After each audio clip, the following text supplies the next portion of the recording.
Shut up and sit down.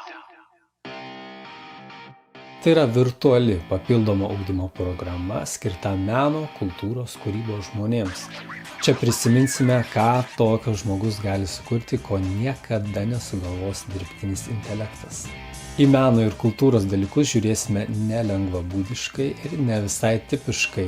Čia svarbiausia bus ne techniniai pasiekimai, ne kiekybiniai pasiekimai, ne populiarumo susilaukimas bet kokia kaina ar įspūdžio padarimas bet kokia kaina, bet kiek gilesni dalykai. Kursas priklauso kategorijai "Kodėl nežinojau šito anksčiau", nes čia surinkta itin vertinga informacija per daugelį metų, ką tiesiog būtina žinoti, būtina suprasti. Ne viskas iš karto patiks, nes ne viskas yra lengva, kas vertinga. Tačiau ilgainiui studijuojant pamatysime, kad tai yra teisinga, tai yra pritaikoma praktikoje ir kasdienybėje. Tai ką išmoksime apibendrinus? Tai pirma, analizuoti meno, kultūros, kūrybos reiškinius ir procesus per psichologijos, filosofijos, sociologijos prizmę, lengvais būdais.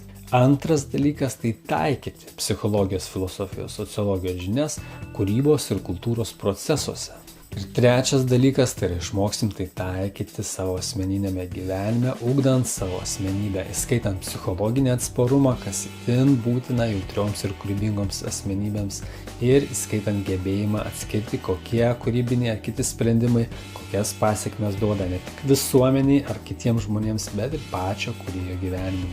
Ir visai apibendrinus mokysimės, kaip vienas žmogus keičia daugybės žmonių gyvenimus. Kitaip sakant, mokysimės ne tiesiog specialybės ant popieriuko, bet kaip tapti tokiu meistru, tokia asmenybė, kokių dabar labai reikia pasauliui. Ir kursas yra prieinamas visiems, yra keletas pasirinkimo variantų, bet kai kurie planai turi ribotą vietų skaičių, todėl ką dominat nedelskite. Visa informacija yra svetainėje, tai yra temos, planai, kainos ir galimybė užduoti jums rūpimus klausimus. Ir ačiū visiems už skirtą laiką, su kažkuo iš jūsų jau susitiksime programoje.